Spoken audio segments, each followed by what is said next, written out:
Hey there, guys. Little here. I don't know who I am. What I do know is we are going to go way back to where everything started.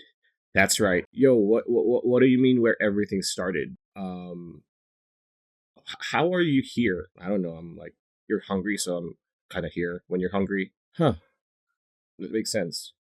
So, where everything started? What does that mean? Is it like when Jeff Bezos was still in his like garage or something, or are you talking about oh Friendster? Yeah, remember that? Or MySpace after that? Remember those ones? Good days, dude. I remember when Tom was my friend. What are you? I'm talking about Forever Young, dude. Like this is a React channel about Uma Musume and horses and like other shit. Uh, sure. I guess. Have food. I'm kind of hungry. You know what? Shut up. All right, just to be clear, this is the only footage that I've found, and I just accidentally found it when I was browsing Twitter, and I haven't really seen this on YouTube, so we're gonna watch it right now, and it's 720p at best. So it already started. They didn't start from the gate, so we're just gonna play this. Forever Young is this one. No, that one. That one. Yeah, that one. Yeah, that's Forever Young. He has like the dot on his head. Yeah, there you go. It's Forever Young. He's already spurting. He's already. Oh my god, he's gone. He is gone. Oh, what? Oh my god. Holy. Dude, he is running away. And given this is 2-year old, right? So everybody's very green. That's like at least three lengths, right? Again, this is the only footage I can find right now because I tried looking for it, but this is pretty much it. This is where the legend started, guys. Before he had those like leg wrappings, so the red ones. There you go. Dude, he's so young here. No, I mean pun intended. And he's not as thick too.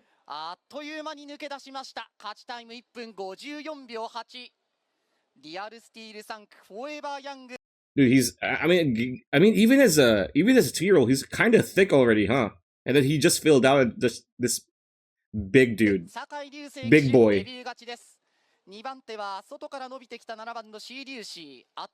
I mean, there's really nothing we can do. Like, he broke out, right? There's nothing. I wonder if his power is just so strong for a 2-year-old that nobody could, just catch him. It's 1800, so it's not as if it's that long, right? That is insane. I'm gonna watch it again. Let's see that again. Let's see it again. So this is the final turn, and he loves to be somewhere here. Like, I think people already stated that being in the rail isn't really his favorite. So being here in the middle of this pack is more ideal than being on the rail. And then he just broke out. Like, this space here did not close, so he could just, like, even if this closes, he could just go here, right? Which he did, I think. Oh no, everybody opened up. Yeah, everybody opened up. So he's just space. Yeah, he just has space to just break through and just like explode. That's where he exploded. You see that? That's where he exploded.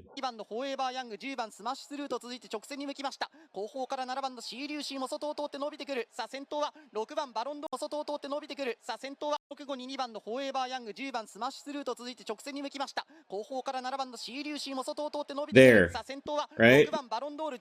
Just as he got out of the group, he just broke out. He just stepped on the gas, and it's insane how he broke out. And nobody, like, I guess they tried chasing, but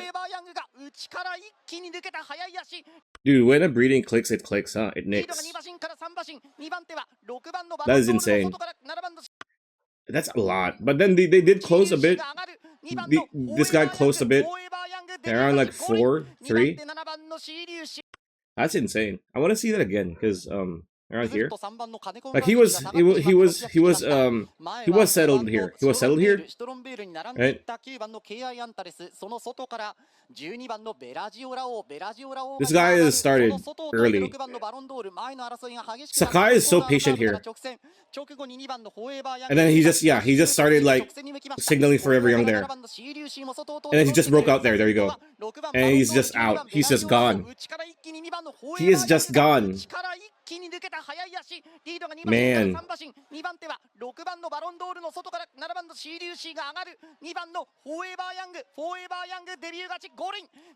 Damn. This guy. And this is after, like, yesterday was the 5th anniversary stream from the PakaTube YouTube channel. And yeah, dude, she looks so good. She looks so good. She's like that.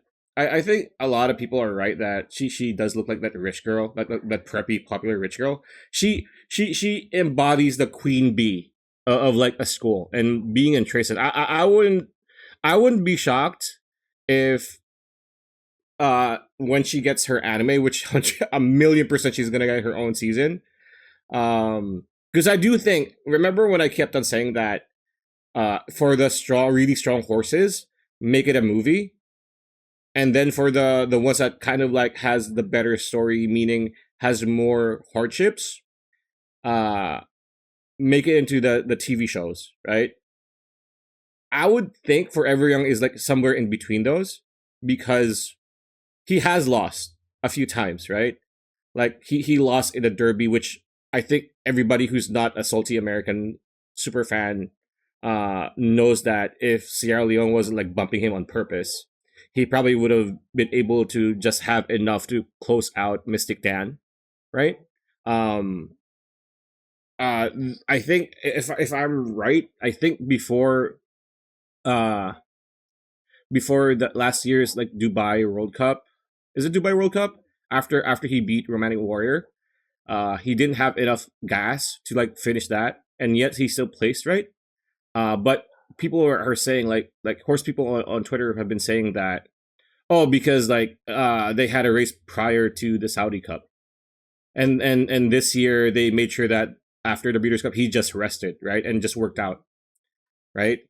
And now I do agree that a lot of people have been saying that, yeah, he has, well, not a lot, some people, because if you go to horse Twitter, there's a lot of really salty Americans in horse Twitter, kind of like how there's a lot of salty Australians the past couple of days after Kai Rising broke that record. Like he has 18 straight wins now.